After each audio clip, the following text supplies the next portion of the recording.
This week we're creating a depth effect that you can add to any lettering or shapes in Procreate. In today's tutorial, I'm sharing a fun way to add depth to lettering in Procreate by utilizing a few masking tricks and only 2 free brushes. The first free brush is my monoweight brush, which has a high streamline, making it perfect for both doodling and lettering. The second free brush is the default soft brush in the airbrushing category. We'll use this to add the shadows within the lettering and to smooth out some of our transitions. The color palette is free as always. Just hit the link in the video description and you can download and install it. I'm going to start by creating a brand new canvas. I've listed my specs on screen, and let's begin. Okay, I've got my brand new canvas, and the first thing I'm going to do is set the background color, so it's the middle purple color in the color palette. Next, we're going to return to our layers, and we're going to label the first layer lettering. Next, we're going to grab the darkest purple color, and then also grab that free monoweight brush. I'm going to turn on my drawing guide, that way I can keep my lettering straight as I write it out. So just toggle that on, and I'm just going to use the default grid that pops up.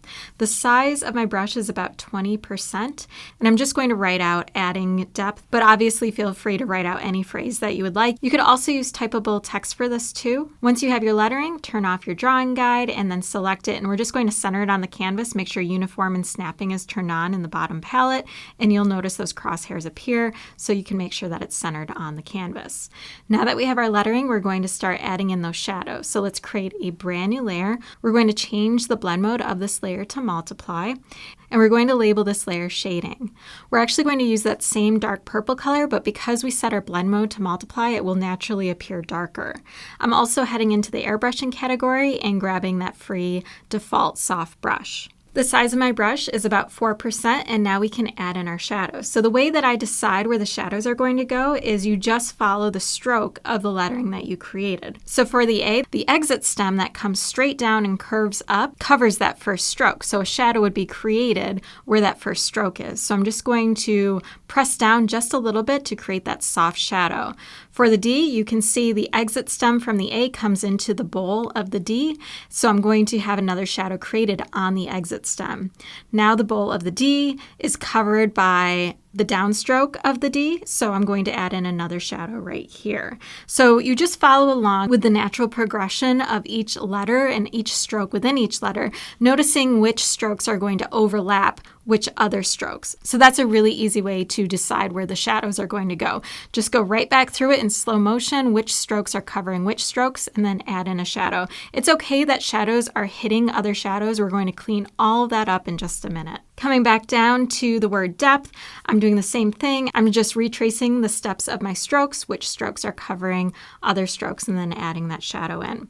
Now that we have all of our shadows put in, we're going to apply a layer mask. So tap on the layer thumbnail and choose mask. Layer masking is a bit more advanced, so if you've never done it before or you're brand new to Procreate, I'd encourage you to check out my free course, Procreate 5X for Beginners.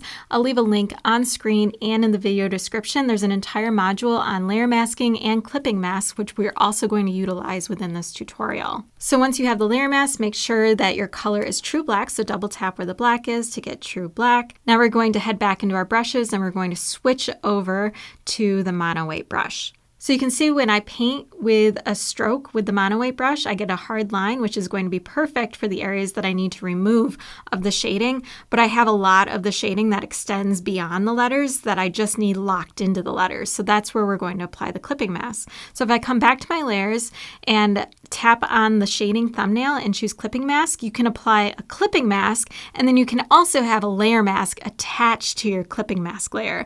So you can see that the shading is now locked into our letters because of the clipping mask, and now we're going to hide portions of the shading by utilizing the layer mask. So we're going to come back to the layer mask layer, make sure that one is the bright blue layer in your layers palette, and then come back over, make sure you still have the monoweight brush selected, and what we're going to do is paint away or hide away the strokes that we don't need shading on. So this downstroke of the A that transitions into the exit stem, we don't need shading there. That's going to be above the first stroke of the A that creates the bowl of the A. So now you can see we've got that nice bright stroke coming down, and the shading is already giving us that cool effect that we're looking for. But we do have a hard edge where it transitions from the A to the D on that exit stem, and we're going to take care of that in just a minute. I want to show you how to do this one more time so everything everything super clear. So this first stroke of the D is going to overlap the exit stem of the A. So I'm painting away a little bit of this, and you can see we've got those hard edges appearing again.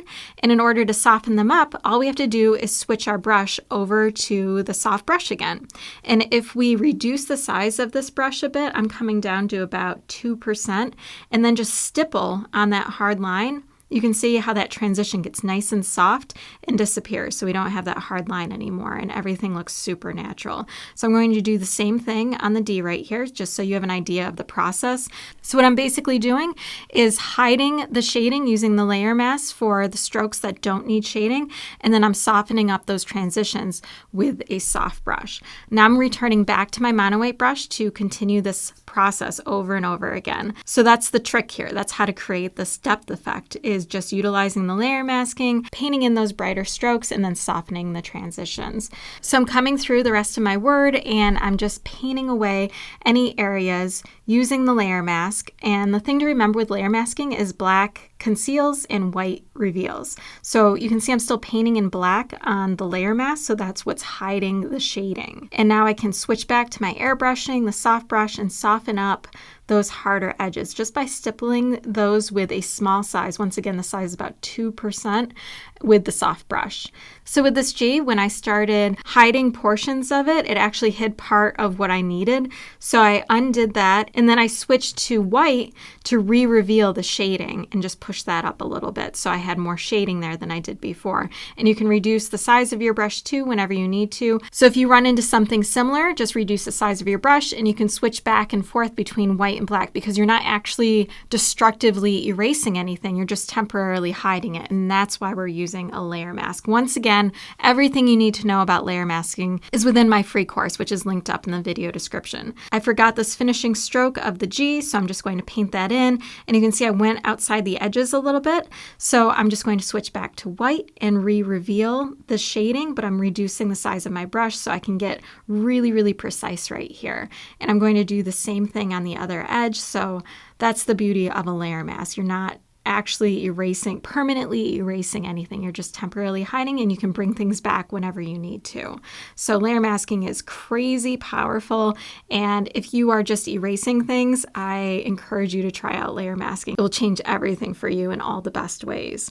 So I'm just going to finish this off following the exact same process that we just did on our first word. So I'm coming through the second word, painting away any of the strokes that I need to be brighter, and then adjusting any of those hard edges with the soft brush. And once again, I'm just stippling those harder areas with the soft brush to create that transition. Okay, so you can see it's looking pretty dramatic already with the shading effect, and we can take things even further to make it pop off of our screen even more by adding a little bit of highlights. So in order to do that, come into your layers, come to your lettering layer, tap on the layer thumbnail, and choose select. In the bottom palette, make sure freehand and add are turned on. Make sure color fill is not selected. And then you're going to come to the very top, create a brand new layer up at the top. You're going to change your color to the white color in our color palette, return back to the layers, tap on the new layers thumbnail, and choose fill layer.